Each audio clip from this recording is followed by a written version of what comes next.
Good morning, Titans. Today is Wednesday, March 5th, and you're watching OlyTV.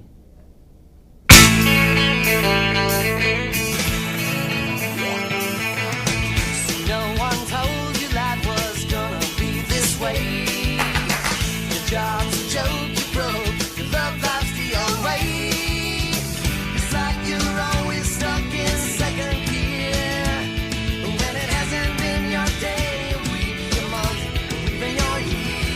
But I'll be there for you when the rain starts to pour. I'll be there for you like I've been there before. I'll be there for you 'cause you're there for me too.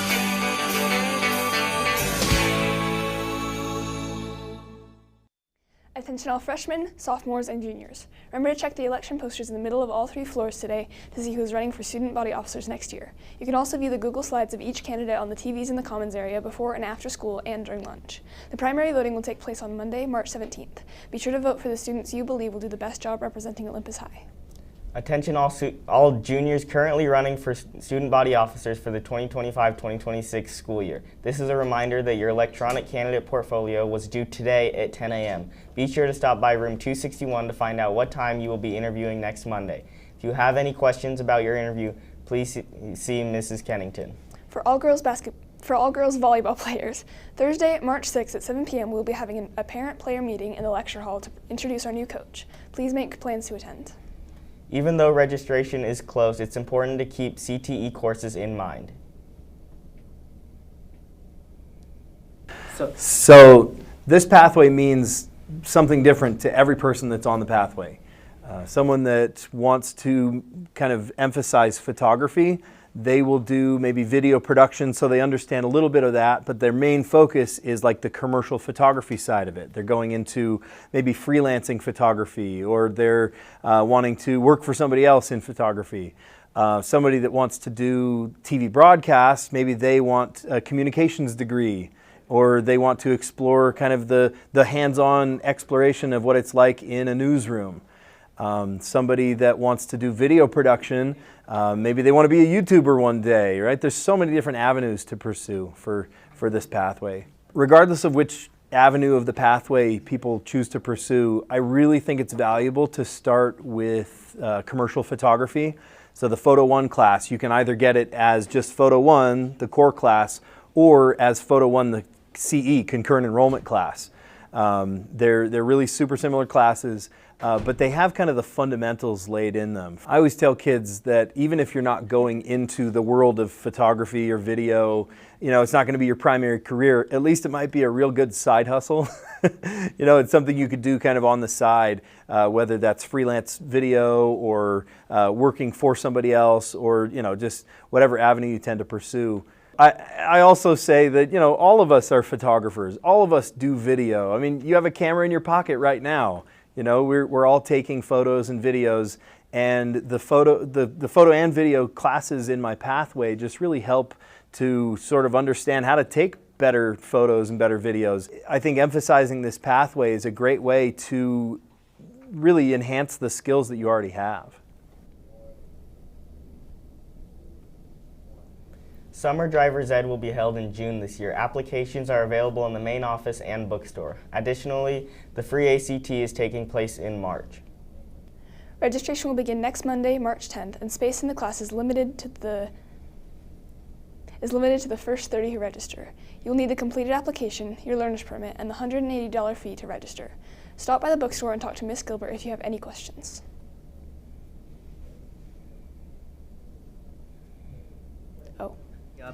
In about a month, on March 26th. This is a great opportunity to take the test at no cost, so make sure you're prepared. If you need a calculator for the test, the library has them available to rent, but supplies are limited, so don't wait until the last minute. If you have any questions, check with your counselor. Good luck to everyone taking the ACT. Attention Olympus seniors, the Olympus-only scholarships are officially open. Visit the counseling website to apply for these scholarships. The deadline to apply for these is March 28th at 3 p.m. There will be no exceptions. See Ms. Martinez in the Counseling Center for questions. We all enjoy going to shows and seeing what's happening on stage, but what about what's happening backstage? Here's AJ with some more on that. People usually see what's going on stage, but what about what's going on backstage? We have stage left and stage right. Stage left controls all the pulleys. They control the curtains, what goes up and down on stage on the bars. Stage right is like the warehouse. It has the shop where everything is made and painted, and it has the storage space where we store everything when we're done with using it in a show, or where we put it when we're about to use it in a show. Then we have the actors hall, that's also on stage right. That's where the actors get dressed and get ready and get everything done before they come backstage to get ready to go on stage. What I think a lot of people's favorite is the whiteboard. You can write inspirational messages or just draw funny things on there to help make people happier and get them ready to go on. I've brought some people from stage crew to interview to tell us what their favorite thing about stage crew is. I'm a senior, so I've been doing it all 4 years. So I started the second semester of my junior year, so about like a year and a half. I started early junior high, so about 7 or 8 years now. 1 year. I've been in stage crew for now 3 years. I wanted a place where I could be artistic and use like my painting skills, but then also create new ideas and build great things and like learn our software of our light and sound boards, and being able to be proficient in the profession equipment. I've actually always wanted to be in stage crew, but it didn't work out for like most of high school, and I switched schools in the middle of middle school, so I wasn't able to do it then. And then like I had a bunch of friends who were in it, I'm like, yeah, I'm gonna do it with them. I can be around them, get to hang out, and do something that I've always wanted to do. I've always really liked theater. Ever since I saw Wicked on Broadway when I was a wee little kid, I've always wanted to be working stage crew and building sets, so yeah. My friends kept on telling me to join, so I buckled to peer pressure.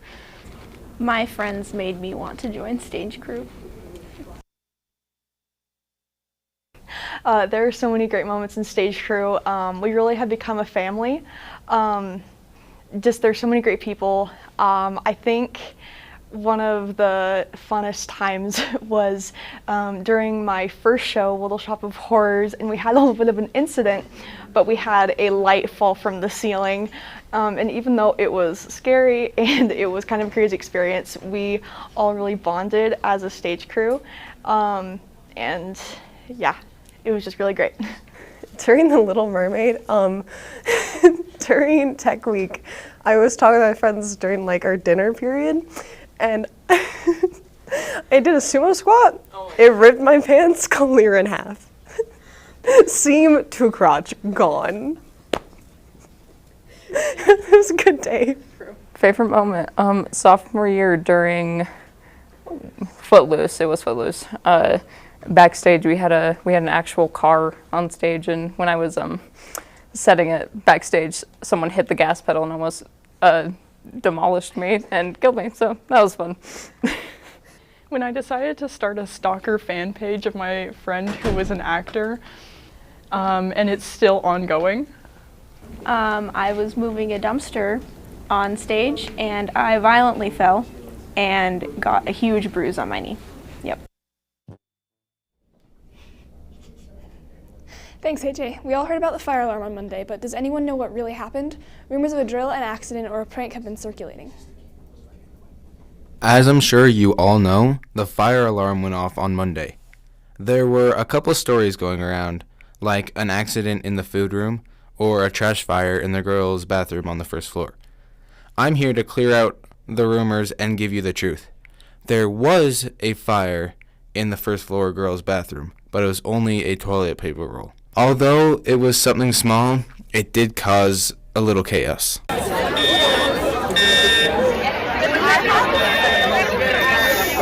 Back to you guys at the desk. For future reference, fire drills will never be held so close to the end of a period or the school day as the alarm on Monday. However, regardless of whether it's a drill or not, please use the same care and caution that was displayed on Monday whenever the alarm does go off. That's all from us at the desk. Now on to entertainment and sports with Rose. Thanks, Julie Jo. Last Friday, our Olympus boys basketball team took home the 5A state title for the second straight year, defeating Highland by a final score of 69-40. Great job, Titans. Now here's Lucas with a recap of the incredible season by the Titans. For the second year in a row, the Olympus Titans are state champions. What an incredible season for Matt Barnes and company, as the head coach of the Titans has now won 5 state championships in the past 9 years, cementing his legendary status in high school basketball coaching. This year was one of his best jobs too, as he lost some of Olympus's greatest players to play at the school. It was a big question if there would be some drop-off this season with Dutch Dowdell and Jordy Barnes graduating, but there really wasn't, thanks to Gavin Lowe and consistent depth pieces for the Titans. Gavin Lowe was simply incredible this season, where he scored double figures in every one of his games and drove to the basket at will. And while he was great during the regular season, his postseason performance cemented him as soon-to-be 5A Player of the Year. Against Springville in the quarterfinals, he put up 31 points, and in the finals against Highland, he put up more than 50% of the team's points, scoring 35 out of Olympus's 69 in the 29-point rout. Nobody could stop Lowe all season, and he turned it on when the lights were brightest. That's not to forget the other starters who were incredibly consistent and vital to the team's success this season. Caden Jackson was money from the three-point line all season, and whenever the Titans needed a triple, they went to him. Luke Owen really grew as a player throughout the season and became a key cog for the Titans in their championship run. He couldn't miss from 3 at the Huntsman Center and was the Titans' best rebounder. Ty Goldsberry was an excellent asset on the defensive side for the Titans and did a great job of passing the ball around on the offensive side, while also being able to score from wherever on the floor. And then the big man in the middle, Davian Lazarus, ended up playing a huge role, not only from underneath the basket, but from the three-point line. His versatility made it almost impossible to guard this Titans offense. It was a remarkable run for the Titans, who avenged a home loss to Highland from earlier this season. It looked like we were bound for a classic early on, but the Titans defense was simply incredible in the second half of the championship, and Olympus was able to run away with the game. Not only is this back-to-back titles, but it's also 3 titles in 4 years, which officially makes Olympus basketball a dynasty that will not be going away anytime soon. Thanks, Lucas. On Monday, the Utah Jazz played against the Detroit Pistons and were met with an unfortunate loss with a final score of 134 to 106. Also, on a less sports-centric note, on Sunday the Oscars were held, and while I would love to go over everything that happened, I don't have to, because the film Nora won pretty much everything. Every single one of the major awards, except for Best Actor, which went to Adrian Brody for his performance in The Brutalist. The Weeknd released his highly anticipated album Hurry Up Tomorrow in January, and it has wrapped up the story from After Hours and Dawn FM, and it is also the final album in this modern-day trilogy. The album debuted at number 1 on the Billboard Top 200. It was The Weeknd's largest debut album, and is his final album under the Weeknd name. That's all from me. Back to the desk with Miles. Thanks, Rose. Now here's Peter with the weather. This week we start off with Wednesday with a high of 52 and a low of 43 with rainy weather. We move on to Thursday with a high of 46 and a low of 37. When we get to Friday, we get some snowy weather with a high of 40 and a low of 29. On Saturday, we get some sunny weather with a high of 44 and a low of 30. Going on to Sunday, we have a high of 52 with a low of 37 and with sunny weather. And then on Monday, we have a high of 60 with some cloudy weather and a low of 38. And then on Tuesday, we have a high of 49 with a low of 37 with some rainy weather. So expect some warmer weather, but with more precipitation this week. Back to you guys. Thanks, Peter. And thank you for watching. Subscribe to OlyTV and follow our Instagram for all updates around Olympus and beyond. Our next broadcast will be next Wednesday, March 12th. Have a wonderful Wednesday, Titans.